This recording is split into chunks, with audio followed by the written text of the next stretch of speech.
En realidad, cuando hablábamos con el querido Manolo, charlamos en la temática, la teoría de la decisión y la sociedad, pensando, o tal vez, como yo le estaba comentando a él, que estaba en una línea estudiando o reestudiando algo que venía trabajando hacía mucho tiempo, con relación a los jueces y la obligación de aplicar la ley y la Constitución como está. Y lo de la sociedad era precisamente porque la expresión de la sociedad es lo que nos da esa Constitución y esa ley. Acabo de escuchar la presentación y vamos a hacer un giro en el aire. Vamos a hacer una vuelta y vamos a completar. Vamos a armonizar lo que yo traía con lo que tal vez ha sido la expectativa de todos ustedes. Yo no soy un conferencista, no soy un académico, no tengo pretensiones de serlo, simplemente soy un operador de la justicia. Habrán visto, llevo 37 años en el Poder Judicial y si bien tengo la costumbre de decir lo que pienso y eso significa que mucha gente se molesta, desde allá les voy a pedir disculpas al que se sienta ofendido por algo que diga. Pero trato de no quedarme callado, aunque sea duro lo que digo. Cuando estábamos charlando con Manolo, me surgió esa necesidad de responsabilidad que significaba, bueno, la teoría de la decisión. Y la vida moderna nos hace ir inmediatamente a Google y empezar a buscar teoría de la decisión y me apareció una chorrera de libros, de trabajos.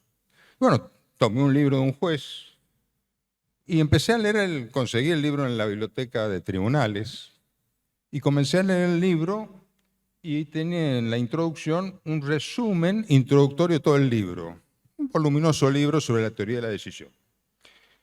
Hasta que llegué al último párrafo de ese resumen de introducción. Y cuando lo leí, dije, acá me detengo, les transmito, no quiero poner palabras que no están en el libro. Dice así, el juez debería utilizar como argumentos básicos las razones que se darían recíprocamente dos personas que dialogan para ponerse de acuerdo y buscan elementos de consenso siempre que exista una situación igualitaria, libre de coacciones, igual capacidad. Se debería tomar en cuenta el grado de maduración que la sociedad muestra sobre la concepción de la justicia entendida como los principios morales que aceptarían personas libres, iguales, racionales y razonables que permitan una convivencia basada en la cooperación y que no son otros que lo del Estado de Derecho constitucional. Yo no estoy de acuerdo. Desde ya. Hasta ahí llegué a leer el libro. Leí ese párrafo, no seguí el libro. Es como encontré en otro libro que decía, los litigios son, en definitiva, para que todos ganen cuando resuelve el juez. La teoría de la decisión es que todos ganen. No sé cómo hacen para que todos ganen. Está bien, yo soy juez en materia penal hace 37 años, pero no he visto yo que nadie inicie un juicio para empatar. El que inicia un juicio lo inicia para ganar. Y lo inicia en condiciones de ganar. Y quien contesta resiste, y hemos escuchado otras expresiones de otros expositores, donde la resistencia está porque trata de pagar lo menos posible, trata de que no se le aplique la pena que está pidiendo el fiscal, se resiste. Pero decir que el juez está para que todos ganen, no es mi país, no es mi provincia. Los jueces cumplen una función, que es aplicar la Constitución y la ley. Y este era el motivo principal de la charla, porque ese es el impacto en la sociedad. Porque si la sociedad elige un gobierno, ese gobierno en el transcurso del tiempo sanciona las leyes con una constitución que permitió los poderes constituidos y esos poderes constituidos permitieron esa sanción de leyes, los jueces le deben devolver a la sociedad la solución de los conflictos de acuerdo a las reglas que ellos entendieron que debían ser aplicadas. Si no, ¿para qué tenemos Congreso? Se remó el Congreso. Que gobiernen los jueces. Con perdón de los jueces, yo soy juez también, hace muchos años. Pero los jueces no son los dueños de la verdad. Y he escuchado acá algunas referencias a la verdad. Bueno, ¿qué es la verdad? Ya Aristóteles ayer decía, decir que lo que no es, o decir que es lo que no es falso. Decir que lo que es, o que lo que no es verdadero. No requiere más explicación. Señores, la verdad es la correspondencia entre el enunciado y la realidad que representa. Si yo digo, esto es una gallina, ¿es verdad o es mentira? Es mentira. Todos sabemos que estoy mintiendo, porque de acuerdo al conocimiento que cada uno de nosotros tiene, sabe que esto es un teléfono celular, no una gallina. Ahora, ¿es mentira esto o es mentira mi enunciado? Es mi enunciado el que no es verdadero, porque la verdad son de los enunciados. Entonces los jueces no buscan la verdad cuando se corresponde con la realidad. Lo que están buscando es la realidad, qué realmente pasó. Y los enunciados son fundamentales. Esto nos va a ir acotando algunas cosas, porque en la teoría de la decisión, que se corresponde con la expectativa que tiene la sociedad. ¿Qué expectativa tiene la sociedad de un juez? ¿Qué está esperando un juez que haga, en el caso particular de la Corte? Que resuelva de acuerdo a las expectativas de las reglas que están sancionadas. Si alguien mató a otra persona, ¿qué es lo que está esperando? Que la condenemos. ¿Qué tengo que hacer como juez? Comprobar que de las partes que me traen las pruebas, con las pruebas, está acreditado. Ahora, no soy yo el que tiene que ir a buscar las pruebas. Son las partes las que tienen que traer la prueba. Es fundamental. Y esto no es una preferencia, ni es el gusto de una concepción jurídica. Esto nace de la Constitución. Señores, les recuerdo que el juicio por jurado es un mandato constitucional. Es incompatible los sistemas que son mixtos o inquisitivos o inquisitorios atenuados con el juicio por jurado. Solamente el juicio por jurado, o si no les gusta el jurado, corresponde a procedimientos adversariales. De ninguna manera la Constitución tenía previsto que se sancionaran códigos que fueran no adversariales o no acusatorios, como queramos decirle. Pero en los acusatorios tenemos acusatorio formal, acusatorio oral y acusatorio adversarial. Nosotros en Mendoza hemos tenido una evolución. En el año 99 se sancionó un código similar al de Córdoba, de la segunda generación. Antes teníamos el de la primera generación con Vélez Maricón desde 1950. Después del 16 se empezaron a sancionar una serie de reformas donde el sistema acusatorio es oral, permite las decisiones orales y después se sancionó la ley de juicio por jurado. Reitero algo que es muy importante. La Constitución 3 veces menciona el juicio por jurado. Nunca dice juicio con jurados. Dice juicio por jurados. ¿Qué diferencia hay? Es muy sencilla, que me disculpen los cordobeses.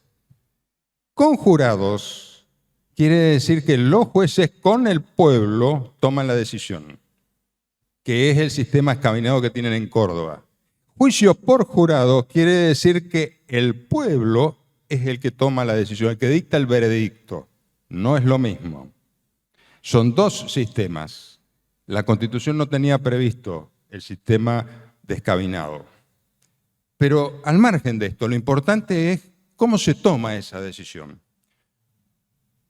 Suele decirse que por algunos que las normas no deben ser interpretadas, sino deben ser aplicadas. Bueno, yo lo invitaría a que me diga cómo hace para aplicar el Código Penal si no interpretamos. ¿Cómo hago como juez penal para dictar una sentencia por un caso de homicidio sin interpretar que es homicidio para saber cuáles son los que no están previstos en el artículo 79? Los homicidios culposos, preterintencionales, homicidio en ocasión de robo. Tengo que interpretarlo. Es decir, esto es imprescindible. Y acá aparece algo que me parece que es fundamental. El derecho. Recién hablé de la verdad, ahora voy a hablar de otra cuestión que me parece trascendental. El derecho.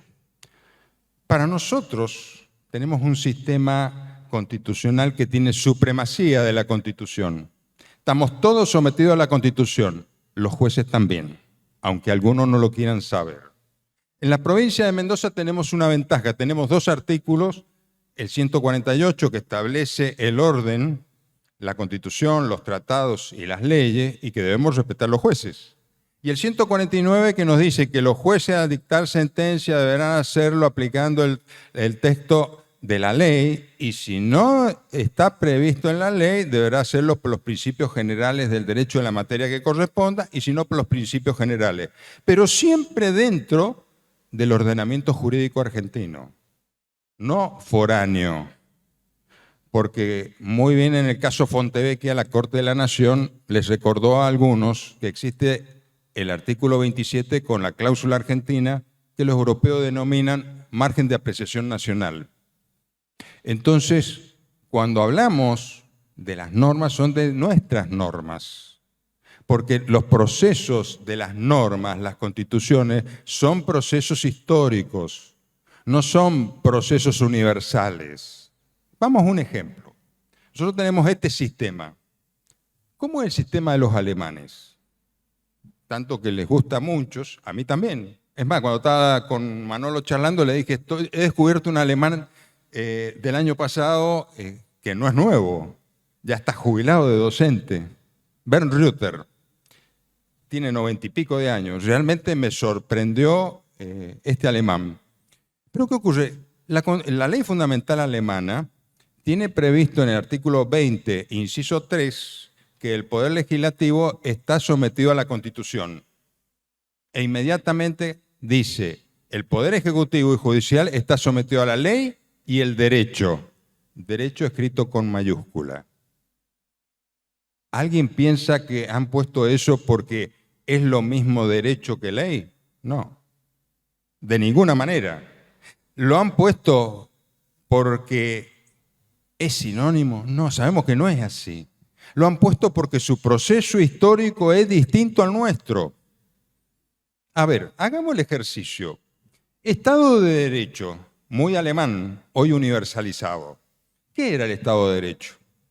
Bueno, les recuerdo, si vamos a Elías Díaz, Estado de Derecho y Sociedad Democrática, nos dice, mire, Robert von Moll en el año 32-33 publicó libros donde fue la primera vez que se utilizó la expresión Estado de Derecho. Y explica, el problema era la puja entre los alemanes y los franceses. Los franceses se jactaban de tener constitución, entonces decían, nosotros somos un Estado constitucional. En cambio, los alemanes no tenían constitución y entonces apareció doctrinariamente la construcción del Estado de Derecho, derecho con mayúscula. Fíjense en ustedes, es su propia historia que nosotros, al igual que el Consejo de la Magistratura y tantas otras instituciones y tantas otras concepciones, las adoptamos sin ver que no es lo mismo. Acá el derecho no es quid es juris, como es en Alemania, que es derecho. Acá el derecho es quid sit juris, como decía Kant, el derecho que debe ser situado en un tiempo y en un lugar determinado. Esta es la diferencia. Y ahora me voy a ir a la teoría de la decisión. ¿Por qué me voy a ir a la teoría de la decisión? Es muy sencillo. ¿Qué quiere decir teoría? Teoría es una descripción, un análisis o una explicación de cómo se debe aplicar cómo se entiende, cómo ocurre un fenómeno o cuestiones jurídicas. Y la explicación es cómo debe aplicarse o cómo funciona. La ley de la gravedad, la teoría que se la explica, la describe, la analiza y dice cómo ocurre y por qué ocurre. La teoría del derecho, para nosotros, a diferencia de la alemana, es distinta, porque se tiene que basar en la Constitución y la ley. Entonces es la descripción de las normas, o de las, mejor dicho, las disposiciones constitucionales y legislativas y la explicación de cómo deben ser aplicadas. Y entonces aparece esa diferencia si los jueces crean o no crean norma. Bueno, todo depende.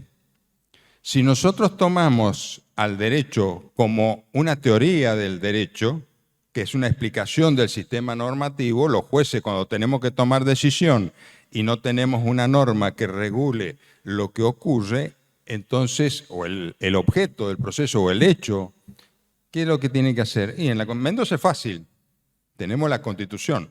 Debo aclarar una cosa, tenemos la gran ventaja que está en la Constitución, pero tenemos una desventaja. No la leen los jueces la Constitución, ¿eh?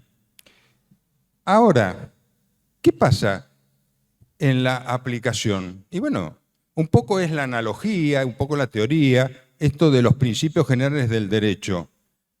Y esos principios generales de la materia son los principios del derecho en la materia, que se utiliza la metodología habitual en derecho para decidir, o de los principios generales.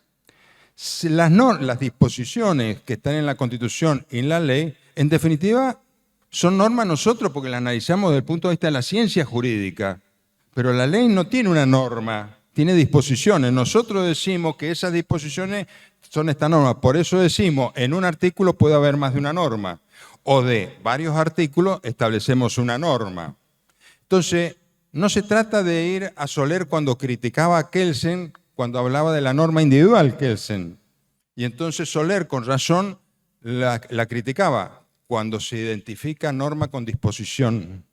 Pero si nosotros lo separamos y ya no es exclusivamente derecho, sino teoría del derecho, es mucho más fácil entenderlo. Y entonces no se trata que crea norma, sino que a través de la aplicación del mismo sistema normativo o el sistema dispositivo que corresponde a la Constitución y las leyes, descubro norma, descubro reglas. Porque la sociedad, acuérdense que nosotros presumimos que la sociedad conoce las leyes. Si de esas leyes puedo sacarlos, sí, pero no inventarlos. Acuérdense el tema famoso de los principios, la jurisprudencia de los principios, todo esto que tenemos donde se inventan situaciones, donde no hay límite para aplicar reglas, principios. Los principios nosotros es muy fácil, están descritos en la Constitución, no es que dicen cuáles son los principios. El artículo 27 habla de los principios de derecho público. El gobierno federal debe promover los tratados de paz y comercio, los tratados internacionales, pero el gobierno federal, que es ejecutivo, legislativo y judicial, debe hacerlo siempre respetando los principios de derecho público. Los principios de derecho público son los que están en la Constitución. Están ahí, no están en otro lado. Y están ahí porque nacen del propio sistema. Artículo 1 de la Constitución. La nación argentina adopta para su gobierno la forma representativa republicana federal, según lo que establece la presente Constitución. Les recuerdo, porque por ahí van a leer algunos constitucionalistas y algunas constituciones comentadas que dice representativo, republicano y federal. No dice así la Constitución. Representativo, republicano, federal. Esto es un sintagma jurídico.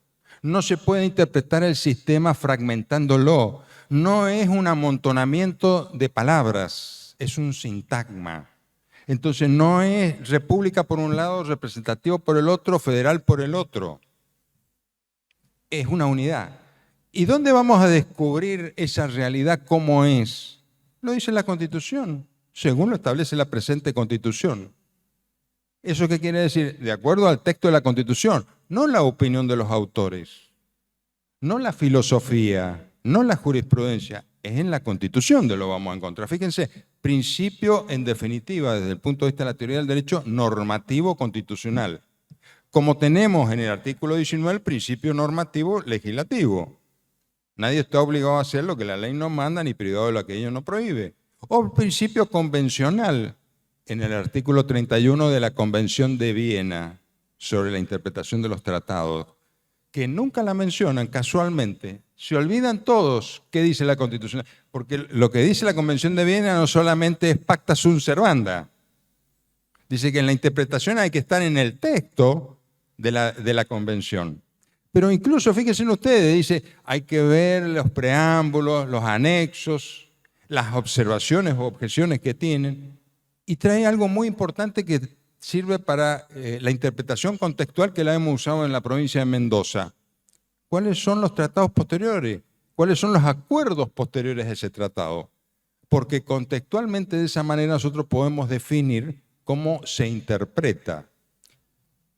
Lo hemos utilizado, por ejemplo, en el plenario de prisión perpetua explicando cuál ha sido la política criminal en el país con las distintas leyes a partir de Bloomberg, de la ley Bloomberg, lo que pasó y cómo vino. Entonces, todos los que interpretan con que hay que reducir, hay que bajar, hay que hacer, y resulta que las leyes van para el otro lado. Hay que mirar a la sociedad. ¿Quiere decir que está bien o mal? No lo sé. ¿Quiere decir que yo estoy de acuerdo o no? Yo cumplo una función. Yo puedo venir acá a hablar sobre si estoy de acuerdo o no, pero cuando me siento a tomar la decisión judicial, tengo que hacerlo de acuerdo a la ley vigente, no a lo que me gusta a mí o a lo que me gustaría que fuera la ley vigente. Y esa es la clave con la sociedad. ¿Por qué la sociedad ve extrañado a los jueces? ¿Por qué ve lejano a los jueces? Porque las reglas son unas y las sentencias no siempre corresponden con las reglas que están establecidas. Y nosotros le decimos al pueblo que tiene que cumplir con la ley. Ahora, eso sí, cuando la tenemos que cumplir los jueces, andamos haciendo vericuetos para ver cómo podemos hacer para encontrar una solución más justa, no la de la ley. Siempre la consideramos injusta la de la ley. O nos parece muy dura o nos parece muy blanda. Entonces, depende del tipo de caso penal, por ejemplo, en la prisión preventiva, no, es injusta, es inconstitucional. Y en otro, no, por lo menos tiene que estar hasta que podamos dictar sentencia. Perfecto. ¿Cuánto lleva? 5 años. Pero lleva 5 años. No importa. En este caso sí, es importante. Entonces, en lugar de ser el derecho la herramienta que nos sirva para vivir en mejores condiciones, se usa para otros fines. Ahí está el peligro. La sociedad está en un lado y nosotros tenemos que encargarnos que esto funcione. Para eso es importante los abogados. Yo escuché recién acá. Dime qué abogados tienes y te diré qué jueces vas a tener. Si los abogados trasladan la responsabilidad de su trabajo, obviamente no vamos a mejorar en el funcionamiento de la justicia. Los abogados tienen que quejarse de los jueces que incorporan prueba. Deben quejarse de la prueba que se va al expediente a buscarla y nadie la litigó con bilateralidad. Deben quejarse cuando se entrometen. Recién escuchaba, por ejemplo, el caso de los acuerdos de parte. Bueno, volvemos un poco al tema de la verdad. No es un problema de la verdad. Acuerdan que este hecho ha ocurrido de esta manera. Yo no me pongo a discutir. Si las partes se han puesto de acuerdo que tal día, tal lugar, a tal hora hubo un accidente de tránsito entre tal vehículo y tal vehículo, ¿qué tengo que hacer yo?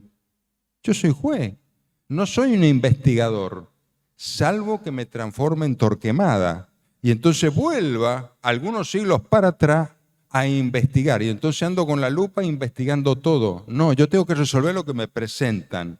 Y acá viene la importancia de lo que suele denominarse últimamente la teoría del caso. Esa teoría del caso es fundamental. Las partes, el accionante, el fiscal, cuando nos presenta esa teoría del caso que tiene una teoría del hecho, una teoría de la prueba y una teoría jurídica. toma de la realidad los hechos que entienden son relevantes a los fines de los hechos previstos en el tipo penal, y de acuerdo a eso dice, esto lo voy a probar con estos elementos de prueba, tal proposición fáctica con esto, tal proposición fáctica con esto, tal con tal otro. Y esto me hace entender de que corresponde aplicar el Código Penal en el artículo 79 y pide una pena, cuando llega al alegato final, de tanto. La contraparte va a resistir y va a decir que fue preterintencional o culposo, homicidio en riña, va a seleccionar y va a decir, mire, el fiscal no tuvo en cuenta que habían un grupo de personas, que esos grupos eran dos grupos y se estaban peleando entre ellos, y entonces trae datos de esa realidad que el fiscal omitió, o a lo mejor no los omitió, pero no le dio valor. Y esa es su teoría. Y para eso trae prueba que el fiscal, como no lo consideró relevante, con esa prueba acredita precisamente que existió esa riña. Y tiene una teoría jurídica. Entonces, cuando llega el juez, no es como dicen muchos libros sobre la teoría judicial, que cuando terminan los alegatos el juez se deslumbra y empieza a saber de qué se trata. No, es una fantasía. Es una fantasía. Desde que empezó el debate, si es un debate penal, sabe que es un caso de homicidio, no de cohecho. No andá buscando en la teoría del derecho las cosas. Ya viene la discusión, y viene la discusión de las partes. Por eso es tan importante que los abogados estén formados, pero estén formados con este concepto adversarial, con este concepto de litigación, porque ahí cambia la teoría de la decisión. La decisión, cuando viene bien planteada, cuando es clara, cuando es precisa, cuando determina cada parte, civil o penal, la demanda o la acusación, la defensa, y se plantean los hechos con prolijidad, las proposiciones fácticas, cuando se plantean las cuestiones jurídicas, el juez es mucho más fácil resolver. Vamos a tener mejores jueces. En cambio, cuando todo es una maraña que viene amontonada en un montón de papeles o expediente digital, y entonces es lo que suelo denominar el traslado de la responsabilidad de las partes. Voy a hablar del traslado de la responsabilidad de las partes. ¿Qué hacen las partes? Es mucho más cómodo para el fiscal, si no es adversarial el sistema, mantener la acusación y un poco dejarle, acá está el expediente, arréglesela usted. Entonces el juez, que tiene un espíritu inquisitivo, empieza a mirar en el expediente y dice, se olvidó esta prueba, pero está en el expediente, está ofrecido el expediente. Esta prueba está ofrecida, no está litigada, señores. Por eso el expediente no puede ir a juicio. Lo que va a juicio son las evidencias que ofrece la acusación, la evidencia que ofrece la demanda o la demandante. Y entonces, ¿qué quiere decir? Que es mucho más puro. Si nosotros seguimos permitiendo que el expediente como expediente siga yendo para que tome la decisión el juez, estamos en los mismos sistemas de siempre. Hay que romper la cultura del expediente. La cultura del expediente nos va a atar a lo viejo. No va a haber posibilidad de los nuevos. Y no se olviden, lo estamos viviendo todos los días, la velocidad de aceleración de los cambios. No alcanzamos a digerir un cambio y ya tenemos otro. Si nosotros no racionalizamos esta cuestión, no nos va a ir bien, porque no vamos a entender qué nos pasa. Hay que comprender la realidad. Y parte de la realidad es esto. Y ya que hablé de racionalizar, como hablaron recién, de fundar las sentencias razonablemente, quisiera recordarles algo que decía Mario Bunge. ¿A qué se refería Mario Bunge? Mario Bunge hablaba de la racionalidad como sistema. Es decir, la racionalidad no es lógica, no es conceptual, no, es un sistema, decía. Señores, el primer nivel de la racionalidad es el conceptual, algo que lo sabemos todo. Ahora, nos encontramos permanentemente que las palabras, se usan palabras que no tienen el significado que corresponde, o son equívocas o significan otra cosa. Yo me resisto a que usemos el sintagma, carta magna. ¿Por qué me resisto? Porque una cosa es decir la carta magna del delincuente refiriéndose a los derechos del delincuente o del reo o del imputado o del acusado. Y otra cosa es cuando nosotros hablamos de Constitución Nacional decir que es una carta magna. No es una carta magna, pero por diversas razones. Jurídicamente es imposible que nosotros lo tomemos en cuenta. Fíjense, la carta magna es una concesión graciosa a un monarca. ¿Eso es nuestra Constitución? Solamente comprende derechos y no establece poderes. Eso es nuestra Constitución y no quiero seguir enunciando. Con estos dos no nos alcanza. Me resisto. ¿Por qué? Porque es un error conceptual utilizar términos equívocos. El término de la verdad, cuando lo usamos permanentemente para hablar de cualquier cosa en el proceso. Y entonces hay que buscar la verdad, la búsqueda de la verdad. Yo no busco la verdad. Yo lo que tengo que hacer como juez es resolver el conflicto que me plantean. No ando buscando la verdad. Lo que sí tengo que asegurarme es que los elementos que me traen, los que me traen, y no tengo que andar con una lupa comprobando, para eso las partes tienen que prepararse. Y si las partes no se preparan, trasladan la responsabilidad, le tiran al juez la responsabilidad. Es fácil eso. Ofrezco prueba, hay 40 testigos, ofrezco los 40, después veré. Se ve que no tienen plata y no ponen ellos la plata para citar los testigos, lo que significa el costo de la justicia.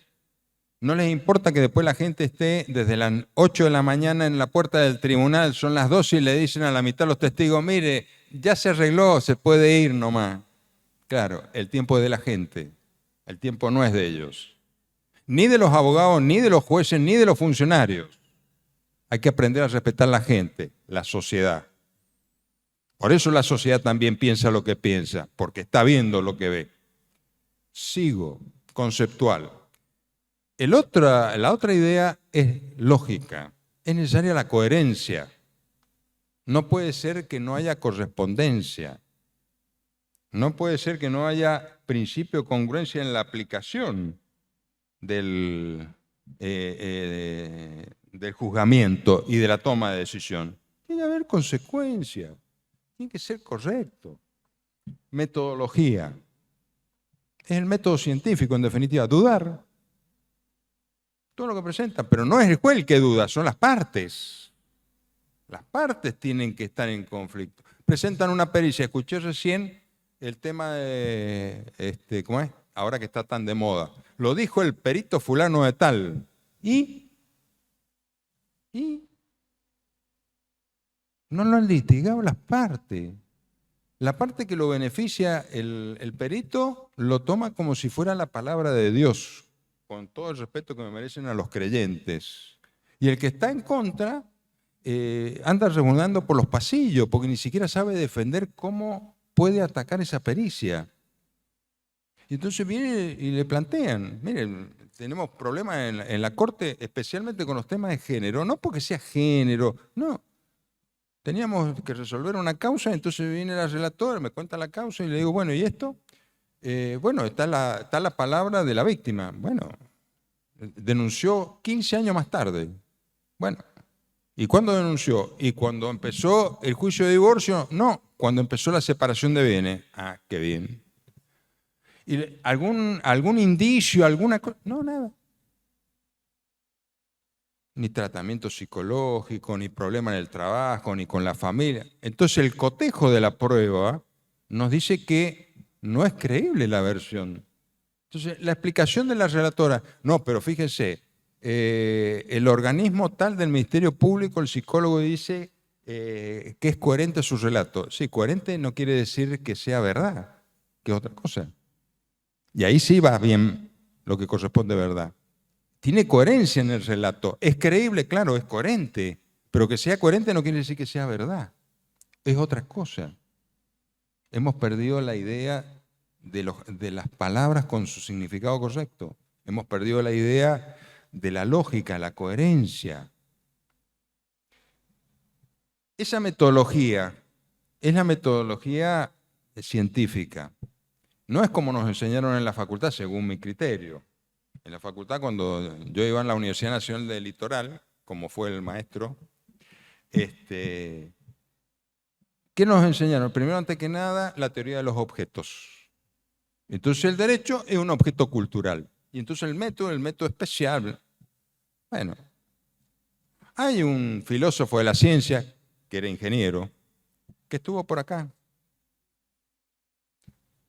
Mario Bunge, que falleció hace, ¿cuánto? Un año y medio, que precisamente en otro libro, no en el libro este que sacaba el tema de la racionalidad, que esto es racionalidad y el realismo está esto, en otro libro se llama La investigación científica, un librito, explica que el método científico no es una forma de tratar cosas, sino problemas. Y entonces la aplicación al problema es el método que más se corresponda con el problema que tengo que analizar. No trato cosas. Y ahí me acordé de Soler, porque Soler decía y objetaba de que el derecho fuera un objeto cultural. Y decía, es un objeto ideal como las matemáticas. Y entonces el método que se debe aplicar no es el método que se dice, es otro. Y esto tenemos que aprenderlo. Tenemos que aprender que el método que tenemos que aplicar tiene que ser acorde al problema. Tenemos un problema y no tenemos que ver el objeto. ¿Qué problema tenemos? ¿Cómo lo vamos a estudiar? Nociológico, que es el apoyo empírico, lo que decimos, las normas, las disposiciones de la Constitución, las disposiciones legislativas. Ontológico, no podemos hablar de lo que no existe. Y esto va para los que hablan de los principios. Principio quiere decir origen o punto de partida. Son las dos cosas. El origen está más con la concepción religiosa del Génesis y con las otras concepciones que están cuando apareció. Y punto de partida es el nuestro, es en la Constitución. En la Constitución nosotros definimos cuál fue nuestro punto de partida. Ese es nuestro principio. Y el principio supremo que lo tenemos es en el artículo 31, la supremacía de la Constitución, que no es una norma hipotética fundamental, es una norma concreta. Todos debemos respetar el orden de prelación que está establecido en la Constitución. Y los dos últimos que son de tipo práctico. Los otros eran teóricos, los dos últimos son prácticos. Uno que le dice evaluativo, que es de fines, y el otro que es práctico, que es de medios. La relación medios y fines que todos conocemos. Lo que ocurre es que esto, que funciona como un sistema, es la racionalidad. No hay racionalidad si no pensamos en esto como un sistema. Y cuando hablamos de la racionalidad de los jueces que deben fundar racionalmente, no es argumentar como más les guste. Es de acuerdo a lo nociológico y ontológico del sistema de racionalidad. Si tenemos disposiciones que establecen cuáles son las reglas que tenemos que cumplir, la racionalidad indica que las decisiones judiciales deben estar relacionadas con esto y no otras.